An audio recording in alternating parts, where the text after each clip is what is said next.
দেশের কোথাও কোথাও আগামী ২৪ ঘন্টার মধ্যে ভারী থেকে অতি ভারী বৃষ্টি হতে পারে বলে আভাস দিয়েছে বাংলাদেশ আবহাওয়া অধিদপ্তর। আজ বাংলাদেশ আবহাওয়া অধিদপ্তরের আবহাওয়াবিদ হাফিজুর রহমানের দেওয়া আবহাওয়ার পূর্বাভাসে এ তথ্য জানা যায়। বাংলাদেশ আবহাওয়া অফিস জানিয়েছে, আগামী ২৪ ঘন্টায় ঢাকা, খুলনা, রাজশাহী, চট্টগ্রাম, বরিশাল, ময়মনসিংহ ও সিলেট বিভাগের অধিকাংশ জায়গায় এবং রংপুর বিভাগের অনেক জায়গায় অস্থায়ীভাবে দমকা বা ঝড়ো হাওয়াসহ হালকা থেকে মাঝারি ধরনের বৃষ্টি বা বজ্রসহ বৃষ্টি হতে পারে। দেশের কোথাও কোথাও সেই সঙ্গে মাঝারি ধরনের ভারী থেকে অতি ভারী বৃষ্টিপাত হতে পারে।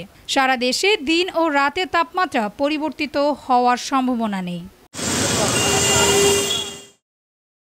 আগামী শুক্রবার সকাল ৯টা থেকে পরবর্তী ২৪ ঘন্টায় অস্থায়ীভাবে দমকা বা ঝড়ো হাওয়াসহ হালকা থেকে মাঝারি ধরনের বৃষ্টি বা বজ্রসহ বৃষ্টি হতে পারে ঢাকা, চট্টগ্রাম, বরিশাল, ময়মনসিংহ ও সিলেট বিভাগের অধিকাংশ জায়গায় এবং খুলনা, রাজশাহী ও রংপুর বিভাগের অনেক জায়গায়।